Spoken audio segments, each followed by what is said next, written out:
I'm so grateful to be here today and to introduce Reverend Raymont Anderson. Those of you that have been here a while have seen him many, many times. He is probably our favorite speaker.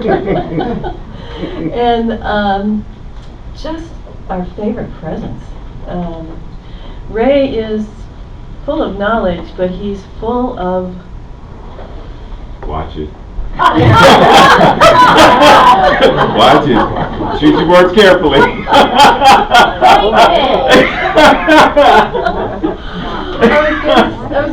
I was trying to decide which divine quality. And he knows me well enough that I would never say anything else. He is full of wisdom and love and a resource for divine resolution, truly. And so, welcome, Ray.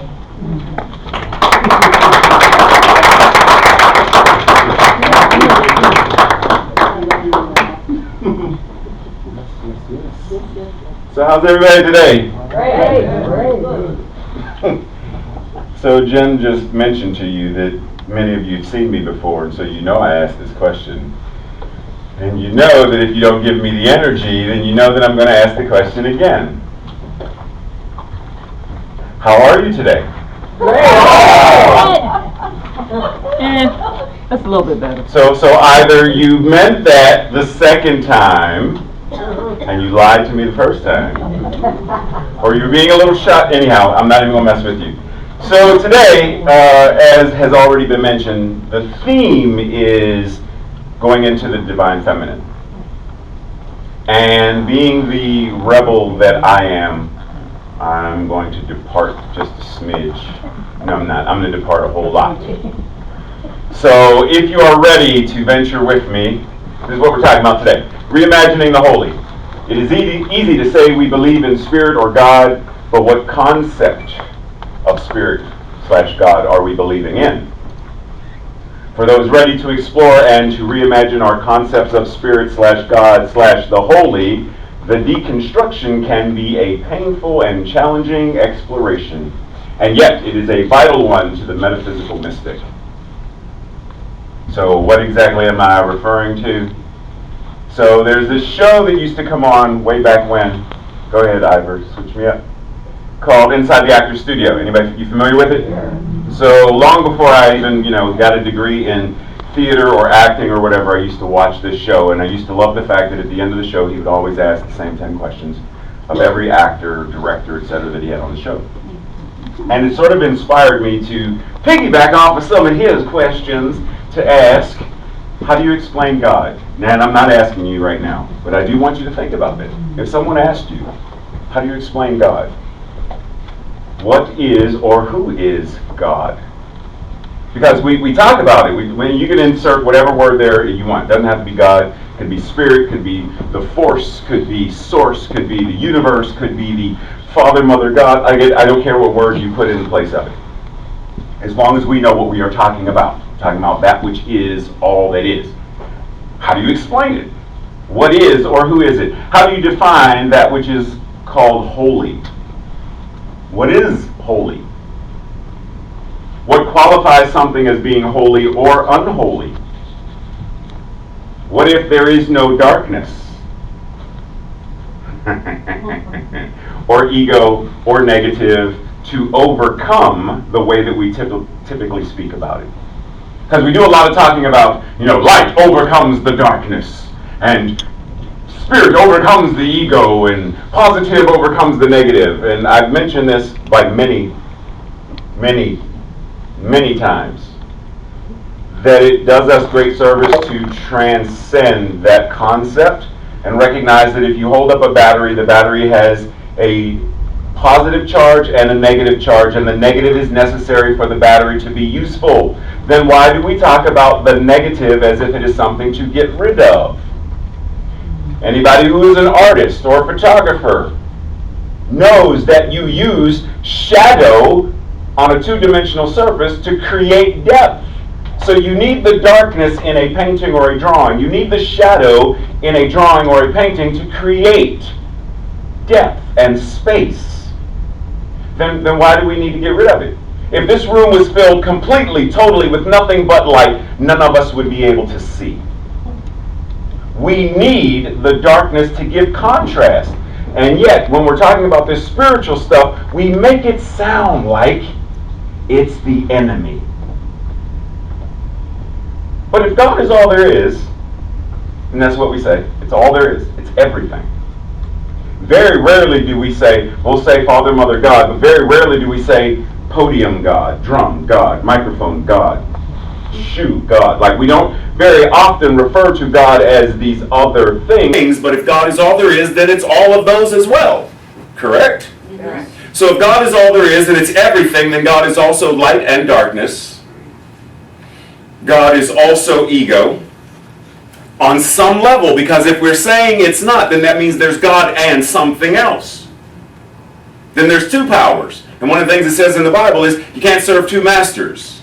Well, okay, so are we going to the anthropomorphic idea that there is God and the devil then? There's God and the ego. Hello, I'm the ego and I'm going to mess up twisting a little mustache. Is that the idea? Right? Next slide. So the most effective way to reimagine the holy is to feel it. One of the things that I hear a lot of times when I'm talking to folks in New Thought, and a lot of it comes more from folks who don't like CSL. They say, y'all are too heady. I hear you talk about love and law, but I get a lot of intellectualizing.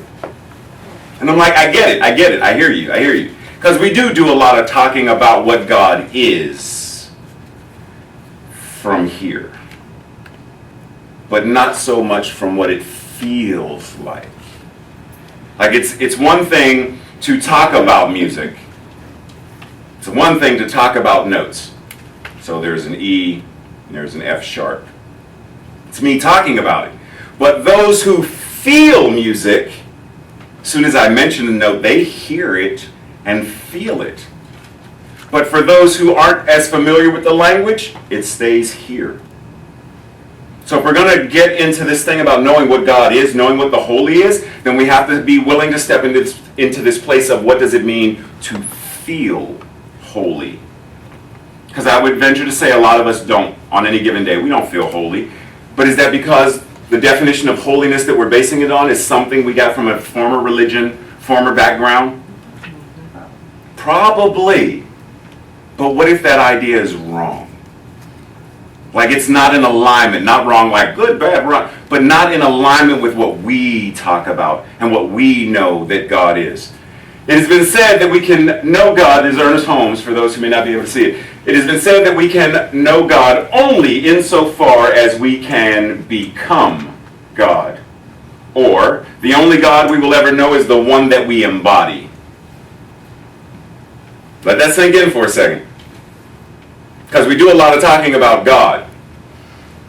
Whether Father, Mother, God, the infinite spirit, the great I am, that which is all in one mind and life itself and whatever it is we're calling it, whatever that is. But the only way we're going to actually know it is by becoming it, embodying it. And that means on any given day when you wake up, do you see your face in the mirror or do you see the face of God? Like, really, how often do you see the face in the mirror and recognize it as the face of God? Because it's easy to look in the mirror and see this face. Well, not if you look in your mirror and you see my face, that's weird. But if you look in the mirror and see your face, and then you start to say, oh, there's another gray hair. Oh, there's another something. Oh, got a pimple. Oh, something. Something not right, something going wrong, I need more cream, I need more something, then it's more challenging to see the face of God. Because we're seeing through the filter of what's going wrong, what's changing, what's faltering, what's failing. But what would transform in our lives if we could look in the mirror and see the exact same light burning within our own being that Moses saw when he looked into the burning bush?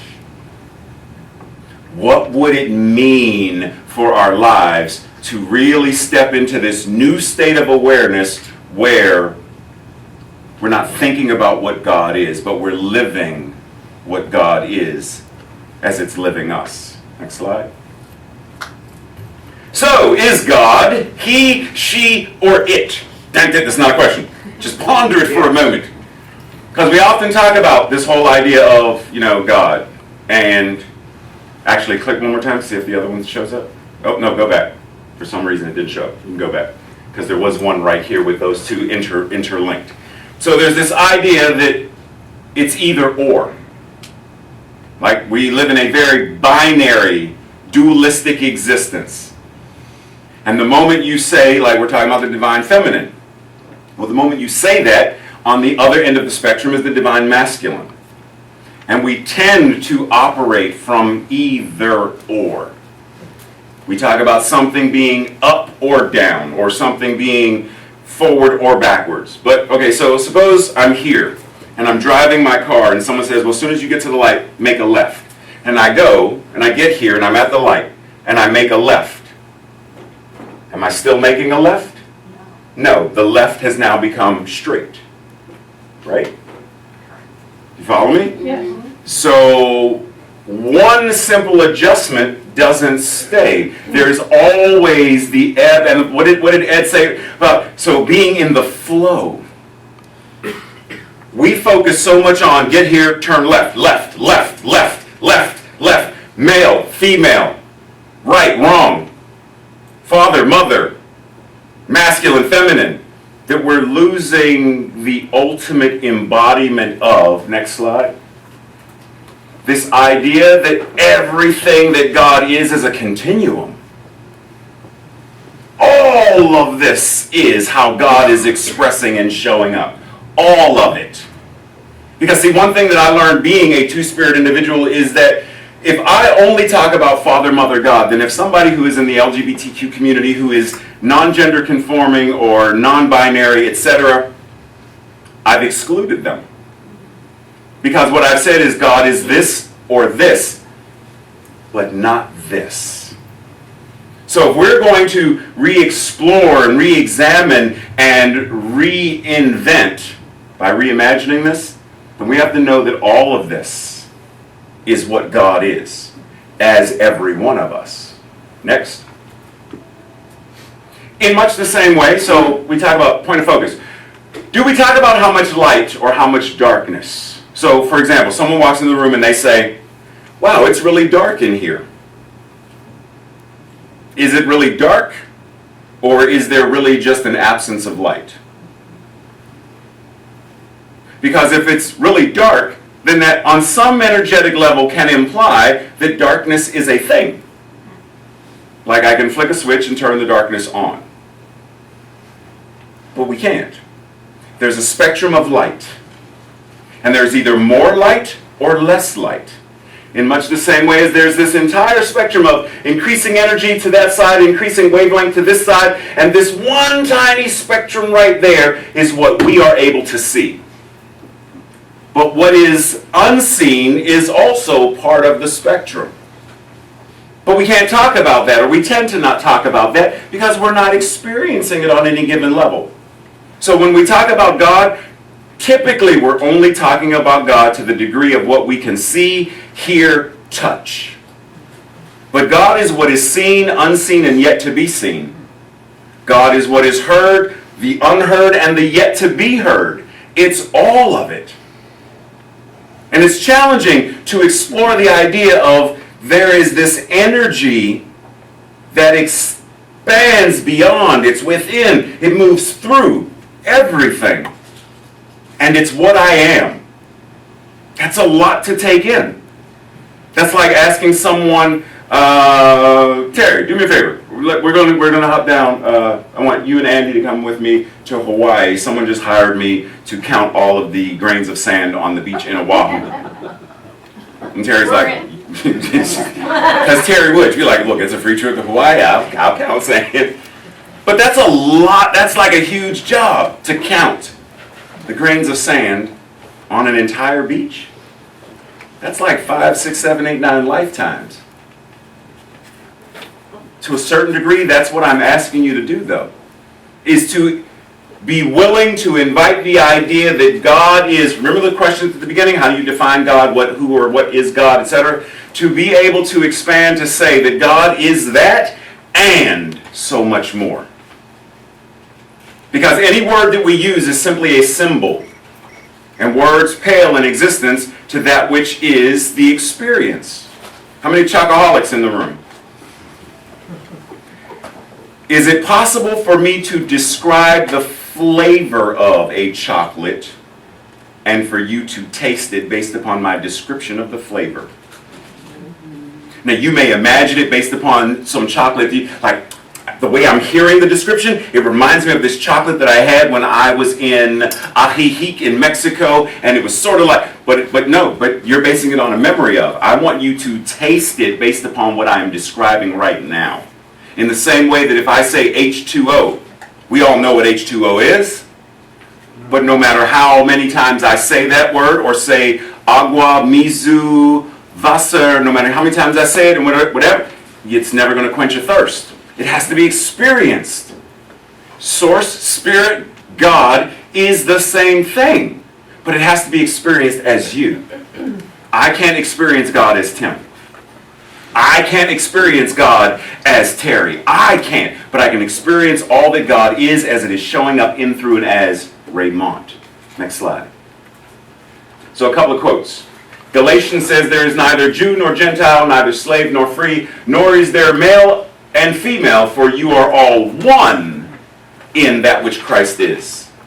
So even if we have a former background in that Bible, it's still saying the same thing. Like I just got finished teaching, or I'm still in the midst of teaching Metaphysical Bible interpretation. And it's like, that's saying what we say. That it's neither this nor this, but it's both and so much more. In Science of Mind, page 292, Dr. Holmes writes, "It is not enough to say there is one life and that life is God. We must complete this statement by saying that life is my life now, because we must couple this life with ours in order to express it." So you know, oftentimes we'll say there is one life, that life is God's life, that life is whatever it is, and that life is my life now. There's a slight thing in there, though, when we say there is only one life, that life is God's life. It almost sets up that there's God, and God is in ownership of this thing called life. But there's only one life, and that life is God. And actually, that life, which is God, is living itself as me right now. Because it's not even like my life. Like there's Ray and my clicker, my binder, my shoes, my life. No, there's only one life. And that life is God. So every breath that you are breathing, it is God breathing itself as you. That's all there is. There is nothing other than that.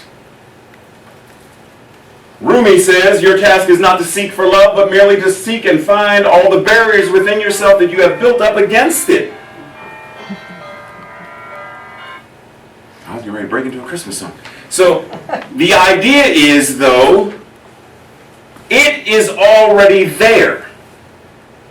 But have we created barbed wire, fences, walls, stuff to block us from feeling it, from knowing how great we are, from knowing how magnificent we are, from knowing how beautiful we are, from knowing how whole, perfect, and complete we are,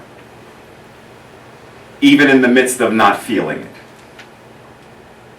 For the last maybe year, I've been in constant pain.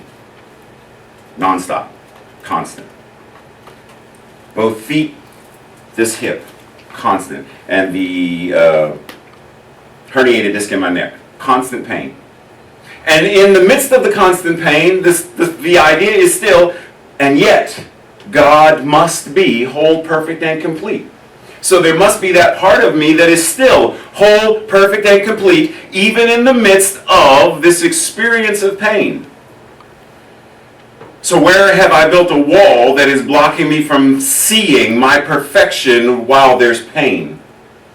Where have I built a wall or a barrier or barbed wire, an electric fence, and alligators and piranhas and laser beams and robots, and where have I built whatever it is in my consciousness that is blocking me from my own good?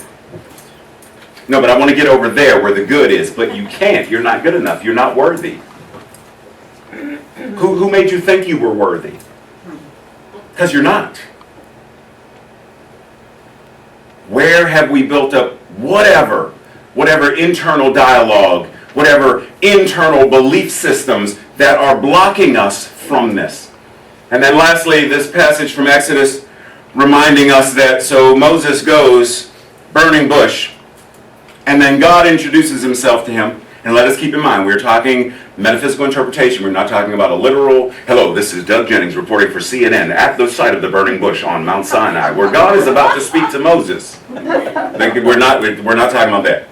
So, but the idea is Moses is up there, and Moses is like, oh, and he hears a voice, Moses, Moses, remove your sandals, for the ground upon which you stand is hallowed. And Moses is like, oh, I didn't know, sorry. And he takes the sandals off, and then it's like God is like, I am the father of Abraham and Jacob and blah, blah, blah, blah. And Moses is like, oh, and he hides his face. He buries his face in his hands because he realizes he is standing before that which is absolute holiness, and he is fearful. How terrified are we on any given day of how beautifully magnificent we are? To whom much is given, much is required. Marianne Williamson says in Our Deepest Fear, hey, look, it's not this that you think you're afraid of. It's that you are powerful beyond measure. That's what you're afraid of. And you do everything you can do to make it seem like it's this, but it's actually that. Next slide. So anybody familiar with that phrase, open at the top? Yeah. Open at the top. We know what it means, or we've sort of marinated on what it means, or we even got a symbol that's like the V, and it's open at the top, consciousness, open at the top, ever-expanding consciousness. But I got into a conversation with somebody recently about something that I've been marinating for like a year and a half, about this idea that we're supposed to be open at the bottom too. Like that tree. Because if we only focus on one direction, rather than being grounded and anchored and recognize that as above, so below. So even the thing that I feel is the bottom, the fear, the anxiety, the worry, the depression, the whatever that is. If I'm open at the bottom, then I find the lesson and the blessing in it as well. Find nutrient. Where are the branches like, reach in for the sun? The branches are anchored in the darkness of the earth. And see, we avoid the darkness though. But that's exactly where it gets its nourishment. Anchoring, grounding in, and drawing up into itself. While the leaves are out there like, Mr. Sun, Sun, Mr. Golden Sun, photosynthesis on me. Like, it doesn't matter. It's gaining light and nourishment from as above, so below. Stop laughing at me, people. Bill. Right? It's gaining all of this from everything. But are we? Because soon as something happens, soon as the proverbial hits the fan, we're like, oh man, I knew it wasn't going to last. I knew I shouldn't have applied. I knew I shouldn't have asked for that date. I knew I shouldn't have. And we start to negative talk ourselves about all the things that we knew we shouldn't, and we should on ourselves a lot. A lot. We judge and we criticize ourselves a lot. How many of us have said or heard the phrase of, well, if I'm negative to myself enough, then when someone else does it to me, they can't hurt me because I've already put the knives in my own back. I got a Captain America shield on my back. I put so many knives in my own back. There's no room for you to stab me in my back because I've done it to myself enough. Like, we know that concept. Prepare for the worst. If the best happens, gravy. But if you're prepared for the worst and the worst happens, then you're prepared for the worst. Really? Do we really want to prepare for the worst? Because there's a different concept of being prepared for an experience. Like you want to make sure that there's a first aid kit in the house so that if you cut yourself on, the brand new paper, when you take it out the thing, you put it in there. Oh, it's a paper cut. Oh, I'm bleeding to death. So you want to have a Band-Aid to stop yourself from, But I'm not preparing. I don't go to the CVS and say, excuse me, sir, I need a pack of Band-Aids. I'm preparing for the worst because when that paper cut happens, oh Lord, all of heaven is going to... Because the person at CVS is going to make a phone call. So we don't do that. But we have water in the house, and we have bread in the house, and many people have 6, 7 cases of hand sanitizer in their house right now. But if you're preparing for the worst, even in that, if you're preparing for the worst energetically, then what are you creating? What are you attracting? Because it's different to be cautious. It's a completely different thing to be worried and to be fearful. Next slide. Nothing real can be threatened, nothing unreal exists. Herein lies the peace of God. Nothing real can be threatened. Is your life real? Is the life that God is as you, is it real? Yeah. Then it cannot be threatened. It cannot be threatened by a virus. It cannot be threatened by a bullet. It cannot be threatened by a bomb. That life that is God's life cannot be threatened. And yet if we lean into the fear of it, then we buy into it and we believe. But if we entertain the idea and step into what it means to be divine, to be holy, to be God, then we cross the threshold where we recognize, and we may not stay there, because we still are in this experience of what it means to be human. But if you touch the hem, and you know that you know, then it doesn't matter. Because anyone who knows, whether you're an artist, whether you're a musician, and that's the difference between a technician and an artist. Technicians are focused on, and they got to be precise. Artists can riff. They can improv music. They can improv a sketch. They can improv because they're in the flow of creation. But if you take and you put a mark on a canvas, an artist will say, cool, it's a line. And they'll turn it into a mountain. You put another line, and you're like, I just messed it up for you. And they're like, no, you didn't. And they'll Bob Ross that thing, and it'll be trees and happy trees and a lake and all kind of stuff. I can go and then, and that's my riff. And this man will go over and say, I got you, I heard it. Yes, thank you.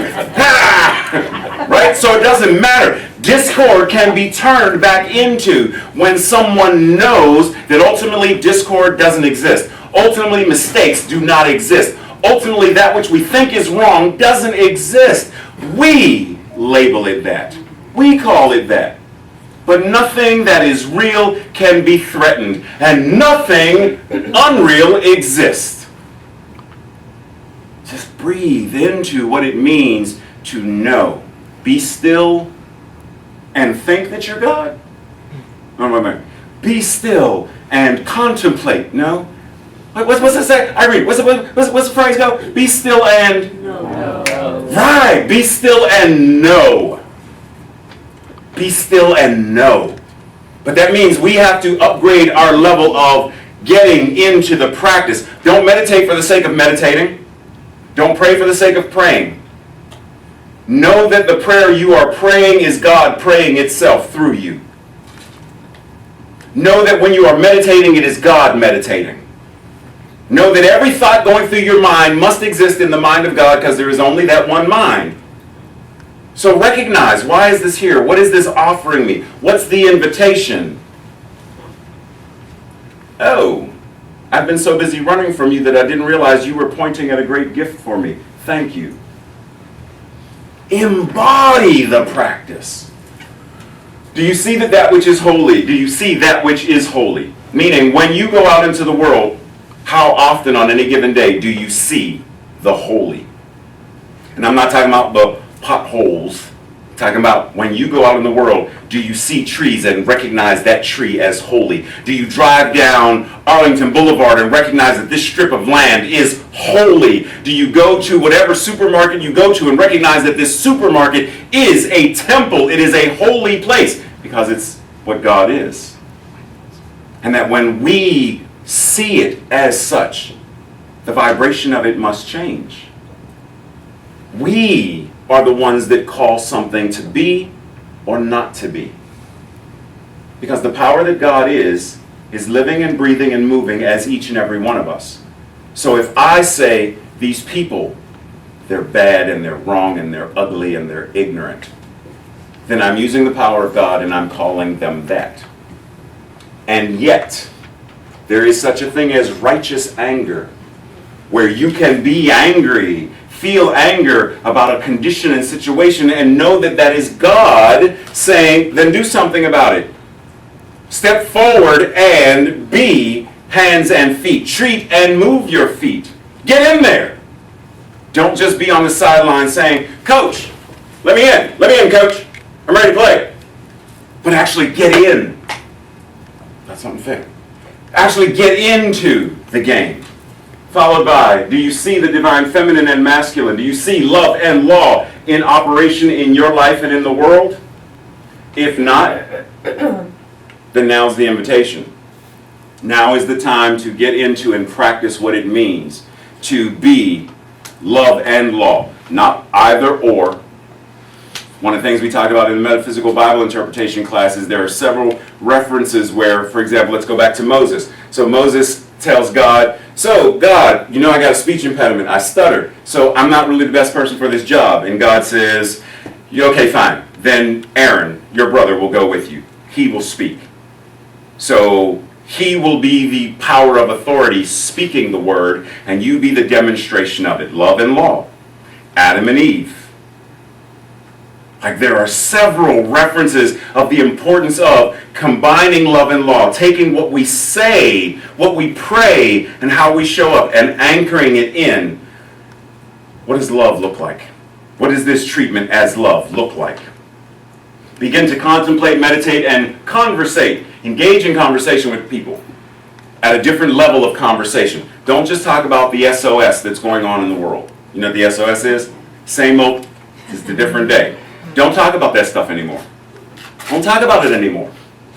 Unless you're going to talk about it at a different level. So you go to a doctor and you talk about, toothache, right? And I go to Andy, but Terry, toothache, And Terry's like, I had one of those like 3 years ago. I know what it feels like. We're still talking about it at the level of, it hurts. But if I go to someone who is a dentist, the dentist doesn't acknowledge it. For me, it's just a tooth in the back of my head. The dentist knows, that's your third molar on the lateral side of your bicuspid. I'm just rambling stuff. But they know. They know what it's connected to. They know what it is, which means they're already in their mind conceptualizing what needs to happen to reduce the pain and heal what's going on in my head. They're already on it. So if we're going to talk about what's going on in the world, whatever it is, then let's talk about it the way a physician talks about it. We're metaphysicians, so let's talk about the metaphysical things that are going on in the world, everywhere in the world, but let's upgrade it and talk about it at the level of healing. What did Einstein say? That if you keep doing the same old stuff, expecting different results, that's basically just Looney Tunes. That's my paraphrase. But if you want to change stuff, then you have to change the level of the conversation. You have to change the level of the energy. Because if we do not continually reimagine, then we are simply recycling hand-me-down ideologies of what someone else said that God is.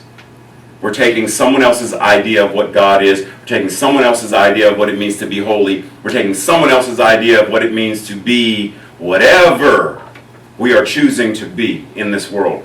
It's somebody else's. It's Mom's. It's Sister Mary Betrayal. Like it's somebody else. It's Warden Beaver Cleaver's parent. Like it's somebody else's idea of it. Rather than saying, in this moment, I know that there is only that which God is, and that which God is must be showing up in, through, and as me. Ernest Holmes says in the Anatomy of Prayer, if I'm not mistaken, God in me, as me, is me. God in me, as me, is me. So my thoughts, my will is God's will. It's time to upgrade, time to bump it up. Are you ready to do so? Yes. Yes. Did you believe that? Because to me, it was a little... One more time. Is that something you are ready to do? Yes. So then, by your yes, you have now taken on a different level of accountability and responsibility that you are saying you are willing to see the world differently. You are willing to talk about the world differently. You are willing to show up in the world differently. Just by your being different in the world, it changes the game. Let's pray. Simply breathing, feeling this inhalation and exhalation. Not changing it, not shifting it, but simply breathing and feeling that breath. Recognizing that the body is intelligent enough to breathe. The body knows how to inhale and exhale. The body knows what to do with this thing called respiration. The body knows. And as the body knows, we know that there is no concern for where the next breath is going to come from. We don't worry about it. We don't stress about it. We simply breathe, knowing that that breath is there. And we release this breath without trying to micromanage where it goes, how it goes. We simply release it and let it go. Breathing right here and right now. And so as we breathe, what I'm acknowledging is that this is God breathing itself in, through, and as me, and knowing that God is all there is. This breath is breathing itself in, through, and as everyone in this room, everyone on Facebook Live, and everyone who watches the video later. It's all God and it's all good. Simply breathing. Recognizing the isness and the allness of all that Spirit is showing up in all of creation. And that as I, the individualized incarnation of Spirit, as I acknowledge, as I see, as I hear, as I recognize the face of God in all, everywhere I go, the vibration of love, compassion, and joy raises. The vibration of the magnificence and the magic and the wonder rises. And all of this rises to such a degree that I am drinking from my saucer because my cup runneth over. That the overflow of creation is mine to marinate my life in. That the abundance and the prosperity and the sheer amazement that God is exists right here. As this body, in this body, through this body, with this body, and all that I am, and all that everyone in this room is, for there is only God. There is only love. There is only that power and that presence as the voice celestial sings itself into creation through our voices, through our heartbeat, through our song, through our music, through all that we are. Recognizing this, I simply anchor in gratitude and a sense of thanksgiving, knowing that this prayer is praying itself. That which God is speaking these words in, through, and as itself, now back unto itself into the law, knowing that this prayer was already answered long before this body of Raymont woke up this morning. This already existed in the mind of God, and knowing that it is already in the mind of God, I know it is already so, it is already done. And now, having said that which is a treatment, I move my feet because I know that this prayer is now complete. And together we anchor this and declare this truth by saying, and so it is. Amen. Thank you.